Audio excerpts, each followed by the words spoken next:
আসসালামু আলাইকুম। সবাই কেমন আছেন? আশা করছি সবাই অনেক ভালো আছেন। আজকে আপনাদের সাথে খুব সহজে একটা ভেজিটেবল রেসিপি শেয়ার করছি। আর এই ভেজিটেবলটা হচ্ছে সবারই খুবই পছন্দের। এটাকে আমরা চাইনিজ ভেজিটেবল হিসেবে চিনি, কিংবা এটা কিন্তু আমরা যেকোনো চাইনিজ আইটেম কিংবা রুটি, পরোটা সব কিছুর সাথেই খেতেই কিন্তু ভালো লাগবে। তো আপনাদেরকে আজকে সেই রেসিপিটাই আপনাদের সাথে শেয়ার করব। এজন্য আমি প্রথমে নিয়ে নিয়েছি হচ্ছে ক্যাপসিকাম, তারপর গাজর, কাঁচামরিচ, ফুলকপি নিয়ে নিয়েছি, আর এটা পেঁপে নিয়ে নিয়েছি, আর এটা পেঁয়াজ, আর এখানে কিছু সলিড মাংস নিয়ে নিয়েছি মুরগির। তো এই সবগুলাই কিন্তু আমার লাগছে সবজিটা রান্না করার জন্য। আর এই সবজিটা তো অলরেডি আপনারা জানেনই কীভাবে রান্না করতে হয়, কিংবা এটার সাথে কিন্তু সবাই পরিচিত।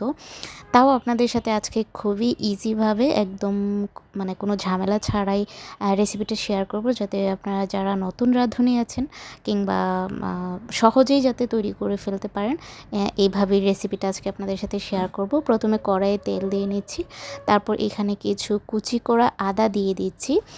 এটার মেন এটা আদা আর রসুনটাতেই হচ্ছে একটা ভালো ফ্লেভার নিয়ে আসে। আর এবার দিয়ে দিচ্ছি কিছু কুচি করা রসুন। আদা রসুনটা আমি ভালো করে একটু ভেজে নেব।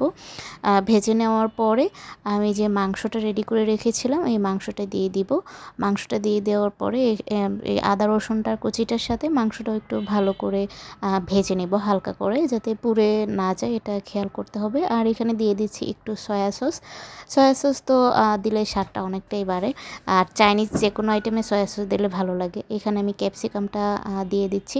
আর সবজিগুলো আসলে আপনারা নিজেদের ইচ্ছা অনুযায়ী সাইজ মতো পছন্দ অনুযায়ী কেটে নেবেন। গাজরটা দিয়ে দিচ্ছি, আর এই যে ফুলকপি দিয়ে দিলাম, আর এই যে এখন পেঁপেটা দিয়ে দিচ্ছি। সবগুলা দিয়ে দেওয়ার পরে এবার আমি হচ্ছে সবগুলো একটু ভালো করে মিক্সড করে নেব সবজিটা। আর যে পেঁয়াজটা যে আমি ছড়িয়ে রেখেছিলাম ওইটা আমি একটু পরে ইউজ করব, কারণ এটা সবগুলা সবজির সাথে দিলে পেঁয়াজটা একদম বেশি গলে যাবে। এই জন্য পেঁয়াজটা আমি একটু পরেই ইউজ করব। এবার একটু হালকা ভেজে নেওয়ার পরে দিয়ে দিচ্ছি পরিমাণ মতো পানি, মানে সবজিটা যাতে ভালো করে সেদ্ধ হয়। সেদ্ধ হয় বলতে একদম গলে যাবে না, আবার একদম শক্তও থাকবে না, মানে মিডিয়াম টাইপের সেদ্ধ হবে। আর এই সবজিটা বেশি গলে গেলে কিন্তু খেতে ভালো লাগে না। এবার আমি এখানে পরিমাণ মতো নিয়ে নিচ্ছি কর্নফ্লাওয়ার। কর্নফ্লাওয়ারটা আসলে আপনারা পরিমাণ মতো দিবেন। যদি দেখেন যে সবজিটা আর একটু ঘন হওয়া দরকার, তাহলে আর একটু হালকা আপনি কর্নফ্লাওয়ার গুলে দিয়ে দিতে পারবেন। আর কর্নফ্লাওয়ারটা কিন্তু অবশ্যই পানির সাথে গুলিয়ে দিতে হবে। এভাবে যদি সরাসরি পাউডারটা অ্যাড করেন তাহলে কিন্তু একদম দলা পেকে যাবে। আর এই যে এই পর্যায়ে কিন্তু এখন দিয়ে দিচ্ছি হচ্ছে পেঁয়াজগুলো, যেগুলো যে ছড়িয়ে রেখেছিলাম। তো পেঁয়াজগুলো আমি কিভাবে কেটেছি কিংবা কিভাবে রেডি করেছি এটা তো ভিডিওর প্রথমেই দেখে নিয়েছেন। এবার আমি কিছু কাঁচামরিচ দিয়ে দিচ্ছি, হালকা করে, অল্প করে দিচ্ছি, খুব বেশি দিচ্ছি না। এবার অল্প একটু লবণ দিয়ে দিচ্ছি, কারণ আগেও কিন্তু সয়া সস দিয়েছি, লবণটা একটু পরিমাণ মতো দেখে দিতে হবে আর কি। আর এই যে এবার গুলে রাখা যে কর্নফ্লাওয়ারটা রেখেছিলাম এটা দিয়ে দিচ্ছি।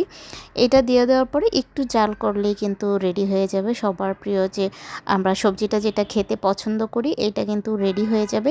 আর আপনারা কিন্তু এভাবেই সহজে বাড়িতে বানিয়ে ফেলতে পারবেন এভাবে চাইনিজ সবজিটা।